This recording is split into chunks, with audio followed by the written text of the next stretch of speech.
Hi all, good evening. Mid cap ഡോക്ടറിൻ്റെ post market and pre മാർക്കറ്റിലേക്ക് എല്ലാവർക്കും സ്വാഗതം. ഞാൻ ഇത് ആരംഭിക്കുന്ന തന്നെ എനിക്ക് തന്നെ ചിരി വരുന്നു. കാരണം ഇന്ന് എന്താണ് മാർക്കറ്റിൽ സംഭവിച്ചത്? ഞാൻ ഇന്നലെയും ഒരു കാര്യം പറഞ്ഞിരുന്നു. നമ്മൾ പ്രതീക്ഷിക്കാത്ത ദിശയിലേക്ക് മാർക്കറ്റ് പോകും. കാരണം ഓപ്പറേറ്റേഴ്സ് അവരുടെ കയ്യിൽ ധാരാളം മണിയുണ്ട്. അവർക്ക് വിചാരിക്കുന്നിടത്തോട്ട് മാർക്കറ്റിനെ അവർക്ക് കൊണ്ടുപോകാൻ പറ്റും. അതുമാത്രമല്ല, നമ്മളുടെ സെൻറ്റിമെൻറ്റ്സ്, നമ്മൾ എന്താണ് ചിന്തിക്കുന്നതെന്ന് നമ്മളെക്കാൾ കൂടുതൽ അവർക്കറിയാം നമ്മൾ എന്താണ് ചിന്തിക്കുന്നതെന്ന്. അപ്പോൾ അതിനെതിരെ അവർ ചിന്തിച്ചാൽ മതിയല്ലോ. മനസ്സിലായില്ല? അപ്പോൾ നമ്മുടെ സെൻറ്റിമെൻറ്റ്സ് മുതലെടുക്കുക. നമ്മൾ എന്താണ് റീറ്റെയിലേഴ്സ് ചെയ്യുന്നതെന്ന് അവർക്ക് നല്ലപോലെ അറിയാം. അപ്പം അതിനെതിരെ അവർ ചെയ്യുക, പൈസ ഉണ്ടാക്കുക എന്നുള്ളത് മാത്രമാണ് അവരുടെ ലക്ഷ്യം. ഇന്ന് മാർക്കറ്റ് നോക്കിക്കഴിഞ്ഞാൽ അറിയാം, ഇന്നലെ രാത്രിയിലൊക്കെ ഭയങ്കര വീഴ്ചകൾ നടന്നു. നമുക്കെതിരെ താരിഫ് വന്നു. അപ്പോൾ എല്ലാം കൂടെ നോക്കുമ്പം ഇന്ത്യക്ക് 26% താരിഫ് കിട്ടി. അപ്പം അതൊരു വലിയ നമ്മുടെ എക്കണോമിയിൽ വലിയൊരു നെഗറ്റീവ് തന്നെയാണ്. പക്ഷെങ്കിൽ എന്നിട്ടും മാർക്കറ്റ് ഏകദേശം 250 പോയിൻറ്റിനടുത്ത് മാർക്കറ്റ് ഗ്യാപ് ഡൗൺ ആയെങ്കിലും മാർക്കറ്റ് പെട്ടെന്ന് തന്നെ റിക്കവർ ചെയ്തു, അല്ലേ? മാർക്കറ്റ് പെട്ടെന്ന് തന്നെ ഏകദേശം നമ്മുടെ പോയിൻ്റിനടുത്ത് മാർക്കറ്റ് ഓപ്പൺ ചെയ്തെങ്കിലും മാർക്കറ്റ് പെട്ടെന്ന് തന്നെ റിക്കവർ ചെയ്ത് ഇവിടുന്ന് ഈ പോയിന്റിൽ വന്ന്. പക്ഷെ നമുക്കിവിടെ എങ്ങും ഒരു ഓപ്പർച്യൂണിറ്റി എന്ന് കൃത്യമായി ഒരു ഓപ്പർച്യൂണിറ്റി നമുക്ക് എങ്ങും ഇല്ല.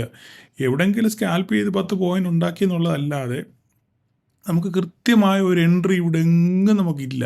ഇല്ലേ? മാർക്കറ്റ് കയറിയതിന് ശേഷം മേലോട്ട് പോകുന്നു, താഴോട്ട് വരുന്നു, മേലോട്ട് പോകുന്നു, ഒരു ലോവർ ലോ ലോവർ ഹൈ ഇങ്ങനെ ഉണ്ടാക്കി ഇങ്ങനെ മേലോട്ട് പോകുന്നതല്ലാതെ മാർക്കറ്റ് നമുക്ക് കൃത്യമായ ഒരു എൻട്രി പോയിൻ്റ് എങ്കിലും ഇല്ല. അപ്പം മാറി നിന്നവരാണ് മിടുക്കർ എന്ന് മാത്രമേ ഞാൻ പറയത്തുള്ളൂ. അപ്പം ഇന്നത്തെ ഓപ്പർച്യൂണിറ്റി പലരും ഇന്നലെ പി ഒക്കെ എടുത്ത് വെച്ചിട്ടുണ്ടായിരുന്നായിരിക്കും. പക്ഷേങ്കിൽ എമോ ഇട്ട് കൊടുത്തെങ്കിൽ അവർക്ക് എന്തെങ്കിലും പ്രോഫിറ്റ് കിട്ടിക്കാണും. അല്ലാതെ ഹോൾഡ് ചെയ്ത് വലിയൊരു ലാഭം ഉണ്ടാക്കാം എന്ന് നനച്ചവരൊക്കെ എന്ത് ചെയ്തു?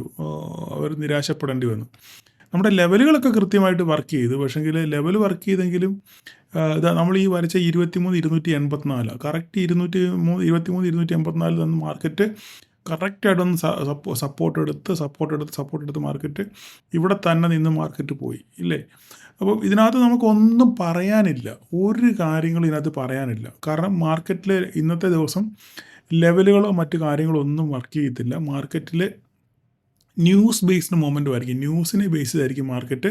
ഇപ്പോൾ എന്ത് താരിഫ് വരുന്നു, അതിനെന്തെല്ലാം എക്സ്ക്ലൂഡഡ് ആണ്, എന്തെല്ലാം ഇൻക്ലൂഡഡ് ആണ്, എവിടെല്ലാം എഫക്റ്റ് ചെയ്യും, ഇതിനെല്ലാം ആശ്രയിച്ചിരിക്കും മാർക്കറ്റിൻ്റെ മൂവ്മെൻറ്റ്. അല്ലാതെ ലെവലുകളൊന്നും വർക്ക് ചെയ്യാനുള്ള സാധ്യതകൾ വളരെ കുറവാണ്. ലെവലുകൾ നമ്മൾ പ്രതീക്ഷിക്കുന്നിടത്ത് നിൽക്കത്തുമില്ല. അപ്പം ഇന്ന് പക്ഷേ അതേസമയം ബാങ്ക് നിഫ്റ്റിയിലും മിഡ് ക്യാപ്പിലും നമുക്ക് ഓപ്പർച്യൂണിറ്റി ഉണ്ടായിരുന്നു. പക്ഷേ നിഫ്റ്റിയിൽ നമുക്ക് ഇന്നലത്തെ കൂട്ട് തന്നെ ഇന്നും ഓപ്പർച്യൂണിറ്റികളൊന്നും ഇല്ലായിരുന്നു. നമുക്കപ്പോൾ ഇതെല്ലാം ഒന്ന് മാറ്റി നോക്കാം.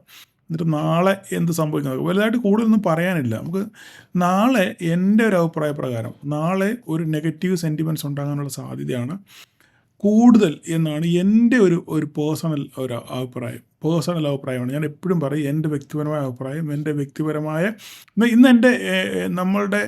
ഇന്ന് ഞാൻ പ്രതീക്ഷിച്ച ഞാൻ പറഞ്ഞിരുന്ന വ്യൂ കംപ്ലീറ്റ് തെറ്റിപ്പോയി.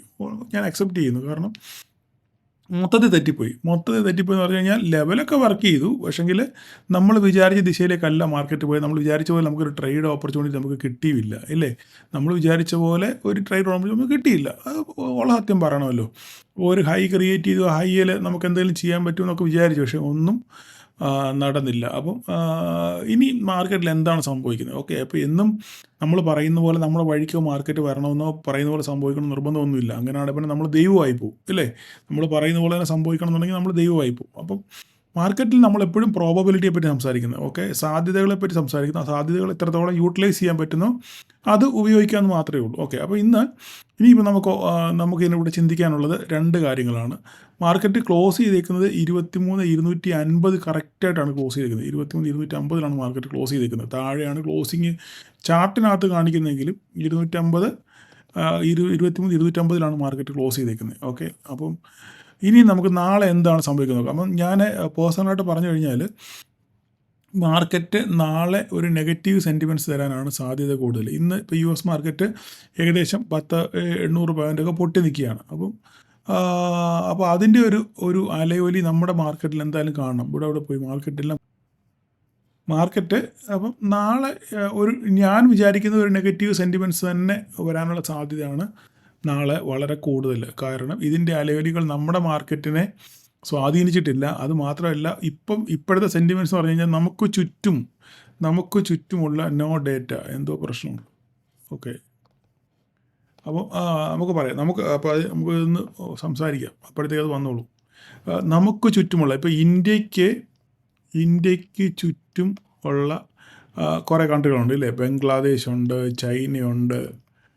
ചൈനയുണ്ട്, പാകിസ്ഥാനുണ്ട്, ശ്രീലങ്കയുണ്ട് ഇല്ലേ? ഇവർക്ക് എല്ലാവർക്കും കൊടുത്തതിനേക്കാളും കുറവ് താരിഫാണ് നമുക്ക് തന്നത്. അപ്പോൾ നമുക്കതൊരു 26% നമുക്ക് കിട്ടി ഇല്ലേ? പക്ഷേങ്കിൽ ബംഗ്ലാദേശിന് എത്ര കിട്ടിയത് ഞാനിവിടെ നോട്ട് ചെയ്ത് വെച്ചിട്ടുണ്ട്. ഒരു സെക്കൻഡ് ഒന്ന് ഹോൾഡ് ചെയ്യണേ.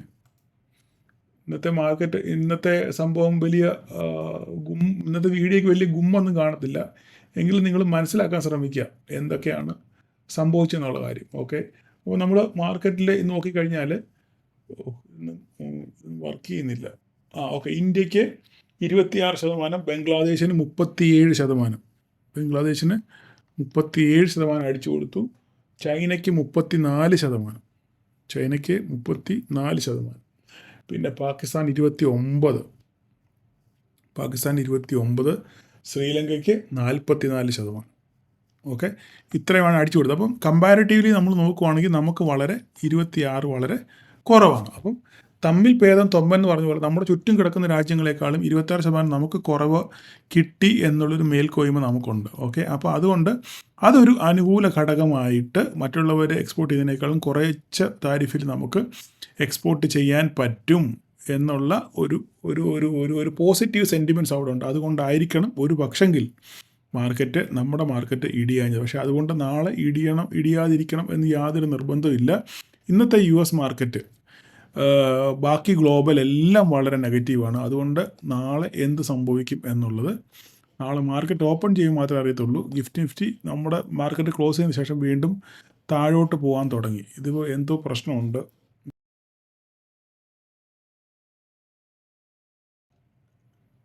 ഓക്കെ, അപ്പം നാളെ എന്ത് സംഭവിക്കുന്നുള്ളത് നമുക്കൊന്ന് നോക്കാം. അപ്പം നമുക്ക് ഈ ലെവൽസൊക്കെ കുറച്ചൊന്ന് അഡ്ജസ്റ്റ് ചെയ്യാം. ഇത് ഓൾറെഡി ഇന്നലെ കിടക്കുന്ന പോയിൻ്റ്, അത് ഓൾറെഡി അവിടെ മാർക്കുള്ളതാണ്. ഇവനെ നമുക്കൊന്ന് അഡ്ജസ്റ്റ് ചെയ്യുകയാണെങ്കിൽ നമുക്ക് എന്ത് ചെയ്യാം? താഴോട്ടൊന്ന് ഇവനെ ഒന്ന് താഴോട്ട് 20 അത് താഴോട്ട് താക്കാൻ പറ്റുകയില്ല. കാരണം അതൊരു കൃത്യമായൊരു പോയിൻ്റ്. അപ്പോൾ താഴോട്ട് താക്കണമെന്നുണ്ടെങ്കിൽ 1 മിനിറ്റ് നോക്കിക്കോട്ടെ. താഴോട്ട് പോക്കാൻ കുറച്ച് താക്കാം. ഇരിക്കട്ടെ. ഓക്കെ, അത്രയും പോയിന്റ് ഇരിക്കട്ടെ, അത്രയേ ഉള്ളൂ. ഓക്കെ, അപ്പോൾ 23,244 ആ പോയിന്റ്. അപ്പം നാളെ എന്തായാലും ഒരു ഗ്യാപ്പ് ഡൗണോ ഗ്യാപ്പ് അപ്പോ ആയിരിക്കും. നാളെ എന്തായാലും ഫ്ലാറ്റ് ഓപ്പണിംഗ് ആകാൻ സാധ്യത വളരെ കുറവാണ്. നാളെ ഒരു ഗ്യാപ്പ് അപ്പോ ഗ്യാപ്പ് ഡൗണോ ആയിരിക്കും. അപ്പം അതിനനുസരിച്ച് മാർക്കറ്റ് നമ്മൾ എങ്ങനെ ട്രേഡ് ചെയ്യും എന്നുള്ളത് മാർക്കറ്റ് ഓപ്പൺ ചെയ്തതിന് ശേഷം മാത്രം പറയാൻ പറ്റത്തില്ല. ഇന്നും നമുക്ക് ഇന്നലത്തെ കൂടെ തന്നെ ലെവലുകളൊന്നും പറയാൻ പറ്റത്തില്ല. ഓക്കെ, അപ്പോൾ ഇതാണ് ഇമ്പോർട്ടൻ്റ് ആയിട്ടുള്ള നമുക്ക് ലെവലുകൾ. ഇവിടെ നമുക്കൊരു ലെവലൂടെ ഇവിടെ ഉണ്ട് ഓൾറെഡി. ഇതായിരുന്നു നമ്മുടെ ലെവൽ. ഓക്കെ, അപ്പോൾ ഇതിനകത്ത് മാർക്കറ്റ് ബാക്കി ലെവലുകളെല്ലാം അതുപോലെ തന്നെ കടന്നോട്ടെ. കാരണം നമ്മൾ വെറുതെ ചുമ്മാ അത് വരച്ചിട്ട് വല്ല കാര്യമുണ്ടോ? ഉള്ള കാര്യം ഉള്ള പോലെ തുറന്ന് പറയണമല്ലോ. നമുക്ക് ഒന്നും പറയാൻ പറ്റത്തില്ല. ഓക്കെ, ഇങ്ങനെ ഒരു അൺസർട്ടനിറ്റി നിൽക്കുന്നതുകൊണ്ട് മാർക്കറ്റ് എവിടെ ഓപ്പൺ ചെയ്യുന്നു നാളെ എന്തായാലും ഒന്നുകിൽ ഒരു ഗ്യാപ്പ് അപ്പ് അല്ലെങ്കിൽ ഒരു ഗ്യാപ്പ് ഡൗൺ, ഇത് രണ്ട് രീതിയിലും ഒന്ന് സംഭവിക്കാം. അതിനനുസരിച്ച് മാത്രമേ നാളെ നമുക്ക് മാർക്കറ്റിൽ ബിഹേവ് ചെയ്യാൻ പറ്റത്തുള്ളൂ. ഓക്കെ, അതുകൊണ്ട് നിങ്ങൾ ഈ ലെവൽ തന്നെ മാർക്ക് ചെയ്യുക. ഇതാണ് ഒരു മേജർ റെസിസ്റ്റൻസ്, ഒരു ഫസ്റ്റ് റെസിസ്റ്റൻസ് എന്ന് പറയുന്നത് ഇതാണ്. മാർക്കറ്റ് താഴെ ഈ 250, 241, 250 റേഞ്ച് ഒരു റെസിസ്റ്റൻസായിട്ട് സപ്പോർട്ടായിട്ട് ആക്ട് ചെയ്യാനുള്ള ഒരു സാധ്യത ഉണ്ട്. ഇത്രയാണ് നിഫ്റ്റിക്കകത്ത് എനിക്ക് പറയാനുള്ളത്. എനിക്കറിയാം നിങ്ങൾ വളരെ ഞാൻ ഈ പറയുന്നത് അത്ര അങ്ങോട്ട് നിങ്ങൾക്ക് സുഖകരമല്ലാന്ന് തോന്നും. പക്ഷേങ്കിൽ മാർക്കറ്റിൻ്റെ സെൻറ്റിമെൻറ്റ്സ് ഇതാണ്, മാർക്കറ്റിൻ്റെ അവസ്ഥ ഇതാണ്. ഓക്കെ, അപ്പോൾ അത് വെച്ച് ഇവിടെ ഒരു പോയിൻ്റ് ഉണ്ട്. അത് പോയത് എന്തോ പ്രശ്നമുണ്ട് അവിടെ. ഈ ട്രേഡിംഗ് വ്യൂവിന് എന്തോ ഡേറ്റ ട്രാൻസ്ഫർ ചെയ്യാൻ എന്തോ പ്രശ്നമുണ്ടെന്ന് തോന്നുന്നു. എന്തോ ഒരു മിസ്റ്റേക്ക് ഉണ്ട് അതിങ്ങനെ. അപ്പോൾ നിങ്ങൾ ഈ ലെവലിൽ ഇവിടെ ഒരു പോയിൻ്റ് ഉണ്ട്. ഓക്കെ, ആ പോയിൻ്റ് ഇവിടെ നോക്കിയിട്ട് നിങ്ങൾ കൃത്യമായിട്ട് ലെവലുകൾ മാർക്ക് ചെയ്ത് വെക്കുക. ഓക്കെ, വേറെ പ്രത്യേകിച്ചൊന്നും പറയാനില്ല എനിക്ക്. അപ്പോൾ നമുക്കിനി അടുത്തത് നമുക്ക് ബാങ്ക് നിഫ്റ്റി ഒന്ന് നോക്കാം. ബാങ്ക് നിഫ്റ്റിയിൽ നമുക്ക് നല്ല ഓപ്പർച്യൂണിറ്റി ഉണ്ടായിരുന്നു. നമുക്ക് അതൊന്ന് നോക്കാം. ബാങ്ക് നിഫ്റ്റിയിൽ നോക്കിക്കഴിഞ്ഞാൽ കൃത്യമായിട്ട് നമ്മുടെ ലെവലുകൾ കൃത്യമായിട്ട് അവിടെ റെസ്പെക്റ്റ് ചെയ്തു. പക്ഷേ ഇത് അങ്ങോട്ട് ലോഡ് ആകുന്നില്ല, എന്തോ പ്രശ്നമുണ്ട്, എന്താണെന്ന് അറിയത്തില്ല. മൊത്തത്തിൽ ലാഗാണ്.